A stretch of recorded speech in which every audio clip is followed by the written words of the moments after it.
Bismillahirrahmanirrahim. Assalamualaikum warahmatullahi wabarakatuh.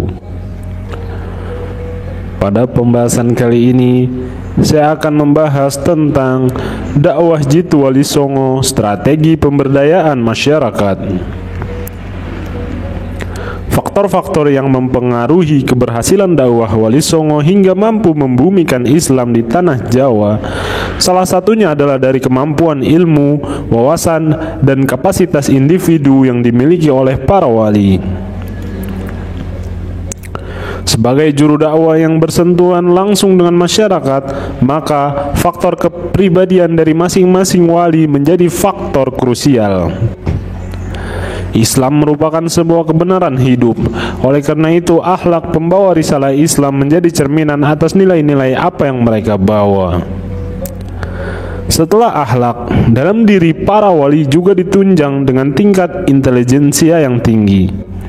Sebagai seorang juru dakwah, mereka dapat dikelompokkan dalam tingkatan manusia level jenius, di mana sebagai sosok pribadi, selain memiliki tingkat kognisi tinggi dalam bidang ilmu agama, para wali juga memiliki kemampuan untuk mentransformasikan gagasan ilahiyah di setiap gerak dakwahnya.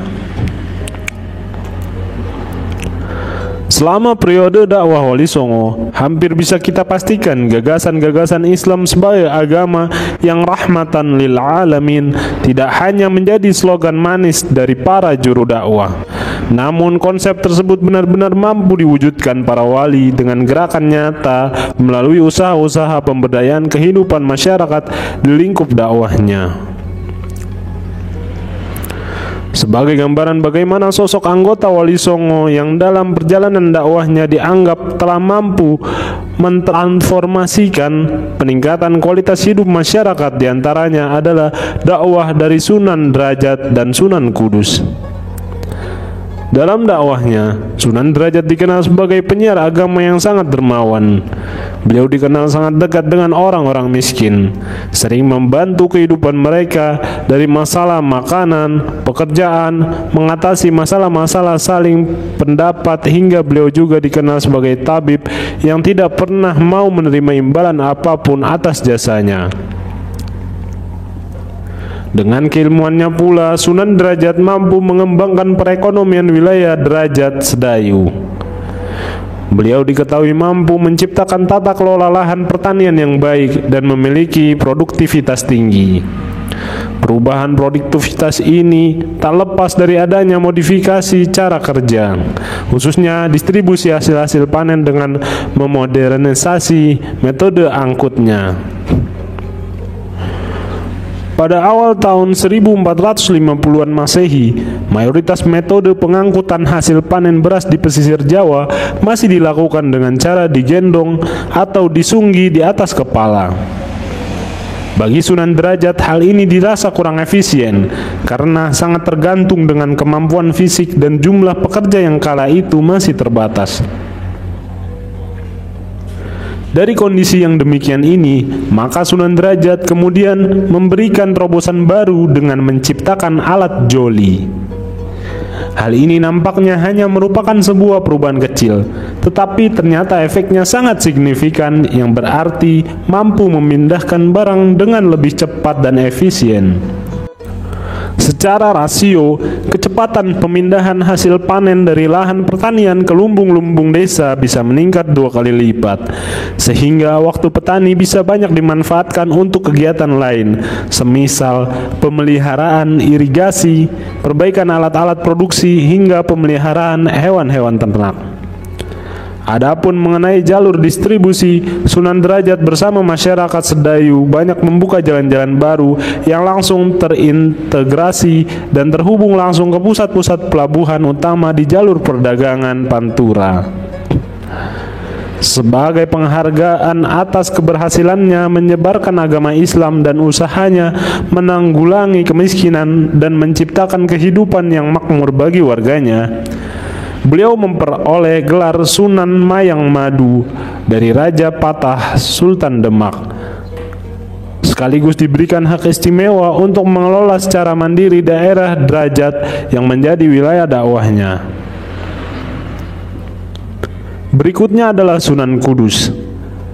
Sebelum berdakwah di wilayah Kudus, atau pada masa itu masih dikenal dengan sebutan Tajuk, Sunan Kudus yang memiliki nama asli Ja'far Shodiq adalah seorang penghulu dan imam Masjid Agung Demak. Setelah memutuskan untuk memulai dakwahnya secara mandiri, beliau akhirnya menetap di wilayah Kudus. Di tempat baru itu, Sunan Kudus memulai langkah dakwahnya dengan gerakan empowerment atau pemberdayaan masyarakat.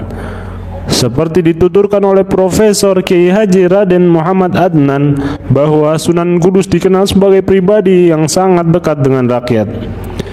Beliau selain sebagai seorang guru yang mengajarkan agama, juga sebagai seorang penyuluh di masyarakat, di mana Sunan Kudus dikenal sebagai seorang yang menyempurnakan alat-alat pertukangan. Beberapa alat pertukangan itu adalah palu, tatah, dan cangkul. Modifikasi yang dilakukan oleh Sunan Kudus membuat pekerjaan-pekerjaan warga menjadi lebih cepat sehingga mampu meningkatkan produktivitas para tukang dan petani di kawasan dakwahnya. Sunan Kudus dikenal pula mempunyai bakat berdagang sehingga beliau mampu menjadikan Kudus sebagai kota pelabuhan sungai dan perdagangan. Atas jasa beliau, banyak dibuka dermaga-dermaga baru di sepanjang aliran Sungai Gelis, Sungai Wulan hingga pelabuhan Jepara. Dibukanya jalur baru yang mengarah ke wilayah pedalaman, maka membuat banyak pedagang dari Timur Tengah maupun Cina tertarik untuk menetap dan melakukan transaksi skala mikro di sana. Adanya transaksi yang lebih konsisten kemudian mendorong masyarakat Tajuk untuk menekuni dunia perdagangan. Di kemudian hari, masyarakat Tajuk akan selalu mengingat sebuah ungkapan yang melekat pada diri Sunan Kudus. Ungkapan tersebut adalah Gus Jigang. Gus berarti bagus, Ji berarti mengaji, dan Gang berarti berdagang. Lewat filosofi itulah Sunan Kudus mengajarkan masyarakat Kudus untuk tekun mengaji agar mempunyai kepribadian bagus dan mau berdagang untuk memenuhi kebutuhan. Begitulah contoh metode dakwah yang dilakukan oleh para wali dalam usaha menyiarkan ajaran Islam.